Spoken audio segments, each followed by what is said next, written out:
India कलर्सों से भरी हुई, पुरानी अंडरस्टैंडिंग दारी वाली और इतिहास से भरपूर एक जगह।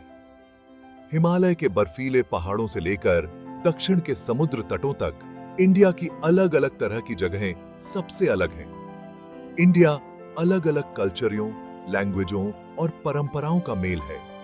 सदियों से इंडिया व्यापार और संस्कृति के आदान प्रदान के रास्ते पर खड़ा रहा है। आज हम समय के साथ एक सफर पर नींव मरोते हैं। मेरे साथ जुड़ें और इंडिया की कहानी देखें जो अद्भुत जगहों से भरा हुआ है।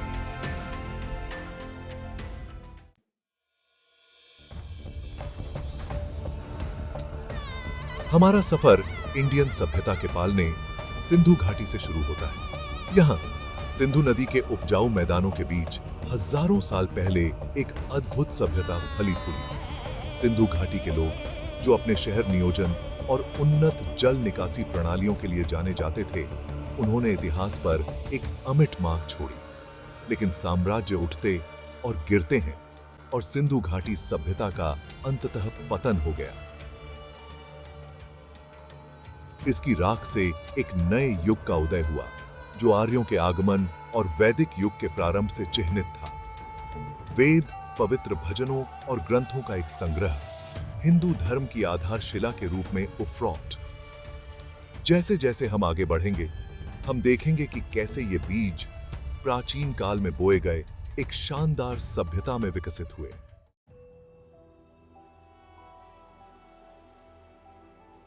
सिंधु घाटी सभ्यता लगभग 3300 से 1300 ईसा पूर्व तक फली फूली।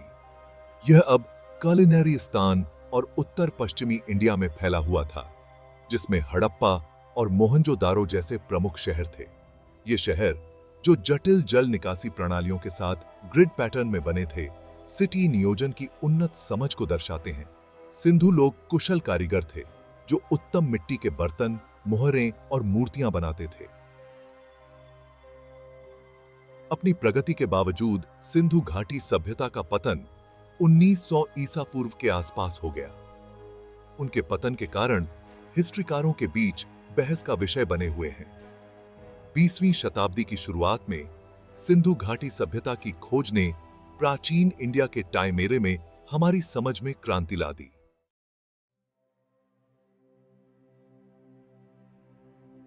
जैसे ही सिंधु घाटी सभ्यता का पतन हुआ, इंडो आर्यन लोगों के आगमन के साथ एक नया अध्याय शुरू हुआ। 1500 से 500 ईसा पूर्व की अवधि, जिसे वैदिक युग के रूप में जाना जाता है, ने एक विशिष्ट धार्मिक और सामाजिक व्यवस्था का उदय देखा। वेदासों, भजनों, प्रार्थनाओं और अनुष्ठानों का संग्रह इसी युग के दौरान रचा गया था। हिंदू धर्म के केंद्र में धर्म की अवधारणा इसी काल में उभरी। धर्म में धार्मिक आचरण, कर्तव्य और ब्रह्मांडीय व्यवस्था शामिल है। वैदिक युग में वर्ण व्यवस्था का विकास हुआ, जो एक पदानुक्रमित सामाजिक संरचना है जो आज भी वैष्णव समाज को प्रभावित करती है। इस युग के दौरान वैष्णव दर्शन, अध्यात्म और सामाजिक व्यवस्था के बीज बोए गए थे।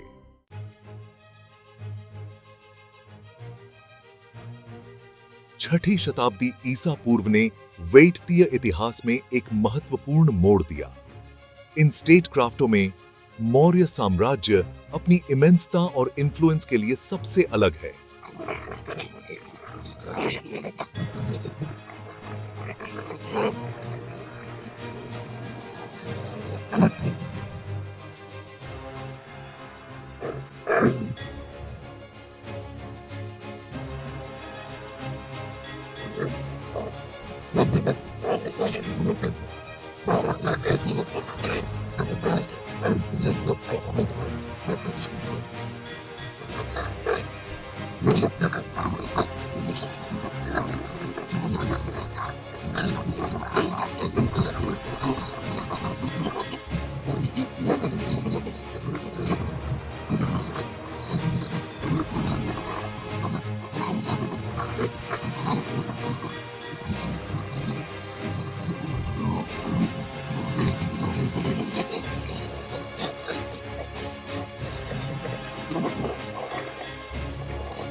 और साम्राज्य के प्रशासन में अकोर्य अंतर्दृष्टि प्रदान करते हैं।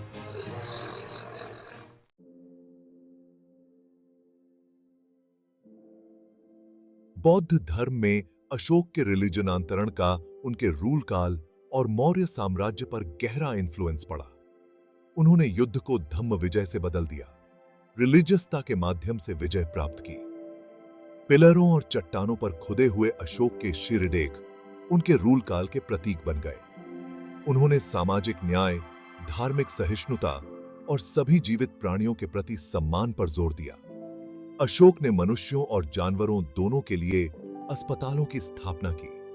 हालांकि अशोक की मृत्यु के बाद मौर्य साम्राज्य का पतन हो गया, लेकिन उनकी विरासत जीवित रही। बौद्ध धर्म को अपनाने से इस प्राचीन वेदीय धर्म को अपनी सीमाओं से बहुत दूर तक फैलाने में मदद मिली।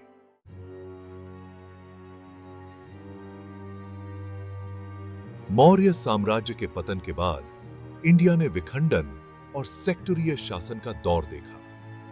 हालांकि चौथी शताब्दी ईस्वी में गुप्त साम्राज्य के उदय के साथ एकता और समृद्धि का एक नया युग शुरू हुआ। चंद्रगुप्त प्रथम द्वारा स्थापित गुप्त वंश ने टुमारोवा साहित्य, विज्ञान और गणित में प्रगति द्वारा चिह्नित एक स्कास्टिम युग की शुरुआत की। गुप्त काल को अक्सर इंडिया का स्कास्टिम युग कहा जाता है।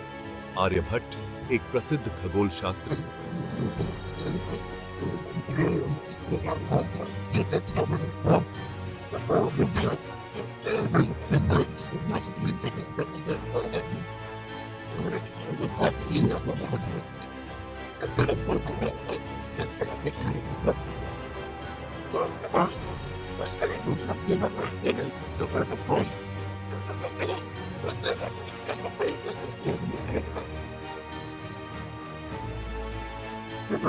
से सजी है, उस युग की टुमारोवात्मक टुवर्ड्सभा के प्रमाण के रूप में खड़ी है।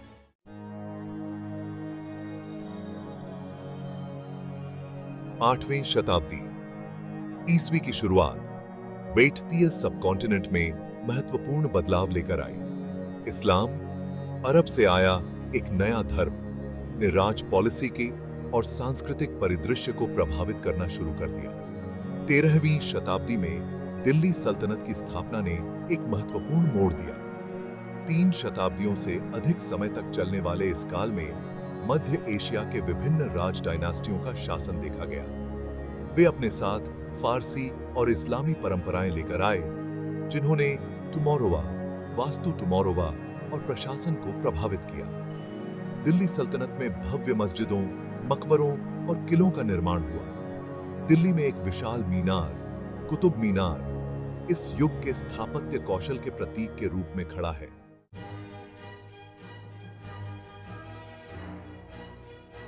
दिल्ली सल्तनत के पतन ने इंडिया में एक नई शक्ति, मुगलों के लिए मार्ग प्रशस्त किया। चंगेज खान और तैमूर के डायनेस्टीज, मुगलों ने 16वीं शताब्दी में एक विशाल साम्राज्य की स्थापना की। तैमूर के डायनेस्टीज बाबर ने 1526 में मुगल साम्राज्य की स्थापना की। उनके पोते अकबर महान ने साम्राज्य का काफी विस्तार किया। अकबर अपनी सैन्य टुवर्ड्सभा, एडमिनिस्ट्रेशनिक सुधारों और धार्मिक सहिष्णुता की नीति के लिए प्रसिद्ध है। मुगल साम्राज्य अकबर के पोते शाहजहां के अधीन अपने चरम पर पहुंच गया। शाहजहां ने ताजमहल के निर्माण का कमीशन दिया, जो दुनिया के 7 अजूबों में से एक है।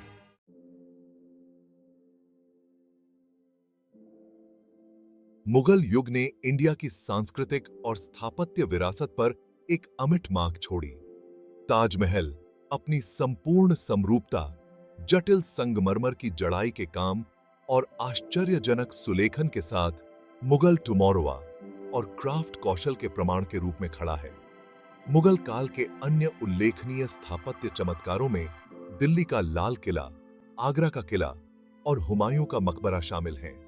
मुगलों ने वेदीय व्यंजनों, भाषा और फैशन में भी महत्वपूर्ण योगदान दिया। मुगली व्यंजन अपनी समृद्ध सुगंध और मायर्सों के उपयोग के लिए जाना जाता है, उस युग के पाक संलयन का प्रमाण है। उर्दू भाषा पर मुगल इन्फ्लुएंस इसकी शब्दावली, लिपि और लिटरेचरिक परंपराओं में स्पष्ट है। उनके स्मारक एक गौरवशाली अतीत के मूक गवाह के रूप में खड़े हैं, जो हमें टुमारोवा, वास्तु टुमारोवा और वैल्यू वी टुवर्ड्स भा की शक्ति की याद दिलाते हैं।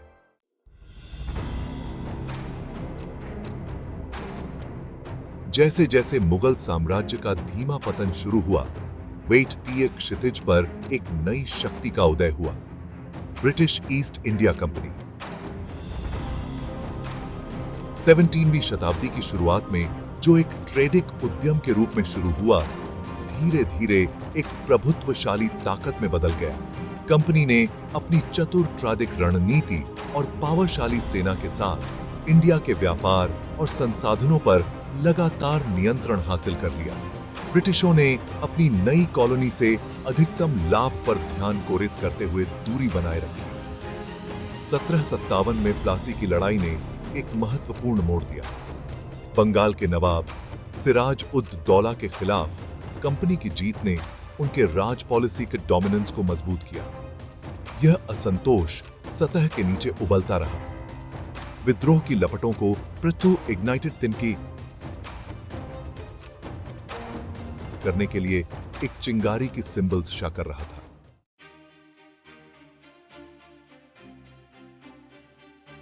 1857 का वर्ष ब्रिटिश शासन के खिलाफ इंडिया के संघर्ष में एक महत्वपूर्ण मोड़ बन गया।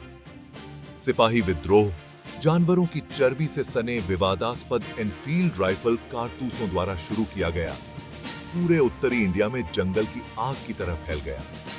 झांसी की वीर रानी रानी लक्ष्मीबाई टुवर्ड्स रोध का प्रतीक बन गई। हालांकि विद्रोह को अंततः अंग्रेजों ने कुचल दिया था, लेकिन इसका शासकों और शासित दोनों की मानसिकता पर गहरा इंफ्लुएंस पड़ा। ईस्ट इंडिया कंपनी को भंग कर दिया गया और इंडिया सीधे ब्रिटिश क्राउन शासन के अधीन आ गया। सिपाही विद्रोह ने इंडियानों के दिलों में स्वराज या स्वशासन के बीच सोन इंडिपेंडेंटता की लड़ाई शुरू हो चुकी थी और आने वाले दशकों में प्रति रेजिस्टेंस आती हुई अमीसी पिसन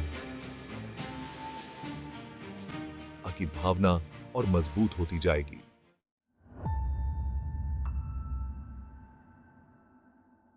बीसवीं शताब्दी में इंडिपेंडेंटता संग्राम ने गति पकड़ी। महात्मा गांधी जैसे नेता उभरे, जिन्होंने ब्रिटिश शासन के खिलाफ अहिंसक टुवर्ड्स रोध की वकालत की। सच्चाई और अहिंसा पर आधारित गांधी का सर-रिनाउंस्ड ट्रह का दर्शन लाखों इंडियनों के साथ टुवर्ड्स ध्वनित हुआ। आजादी की लड़ाई लंबी और कठिन थी। हर वर्ग के इंडियनों ने विरोध फिलॉसफियों, बहिष्कार और सविनय अवज्ञा आंदोलनों में भाग लिया। इस संघर्ष ने जीत और त्रासदी दो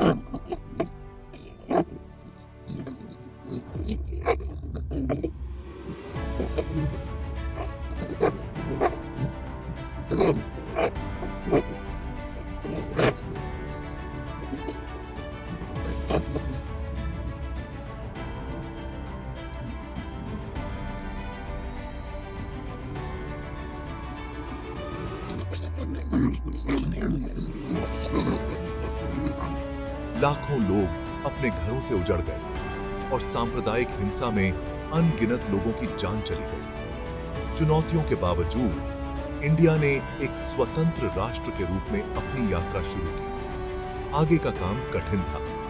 औपनिवेशिक शासन से बिखरे हुए राष्ट्र का पुनर्निर्माण करना, विभाजन के घावों को भरना और अपने सभी नागरिकों के लिए एक जस्टिस संगत समाज बनाना। उपनिवेशवाद की विरासत गहरी थी और आगे का रास्ता चुनौतियों से भरा था। इंडिया ने एक लोकतांत्रिक संविधान अपनाया, जिसमें अपने सभी नागरिकों को मौलिक अधिकारों की गारंटी दी गई। राष्ट्र ने गरीबी उन्मूलन, शिक्षा और औद्योगिकरण पर ध्यान केंद्रित किया। इन चुनौतियों के बावजूद इंडिया ने महत्वपूर्ण प्रगति की। विज्ञान और प्रौद्योगिकी के क्षेत्र में प्रगति ने इंडिया के विकास को गति दी। इंडिया एक जीवंत लोकतंत्र और एक प्रमुख आर्थिक शक्ति के रूप में उभरा है। यह एक ऐसी कहानी है जो दुनिया को प्रेरित करती रहती है। इंडिया की यात्रा अपने लोगों की अदम्य भावना का प्रमाण है। सिंधु घाटी की प्राचीन सभ्यताओं से लेकर आधुनिक तकनीकी प्रगति तक इंडिया ने खुद को लगातार रीइन्वेंटेड किया है। इंडिया की भावना विविध संस्कृतियों और मान्यताओं के बीच सामंजस्य स्थापित करने की क्षमता में निहित है। दुनिया में इंडिया का योगदान अतुलनीय है। वेदों और उपनिषदों में निहित इसका प्राचीन ज्ञान मानवीय स्थिति में गहन अंतर्दृष्टि प्रदान करता है। इसके दार्शनिकों और आध्यात्मिक नेताओं ने दुनिया भर के विचारकों को प्रभावित किया है। शून्य की अवधारणा, गणित का एक मूलभूत स्तंभ इंडिया में उत्पन्न हुआ। दुनिया इंडिया के स्थापत्य चमत्कारों पर अचंभा करती है।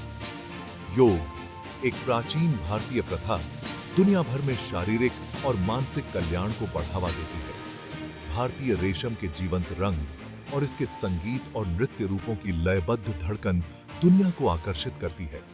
इंडिया वैश्विक मंच पर अपनी जगह लेता है, लचीलापन और नवाचार की विरासत लेकर चलता है। इंडिया की कहानी हमें याद दिलाती है कि मानव भावना विशाल चुनौतियों पर काबू पाने में सक्षम है।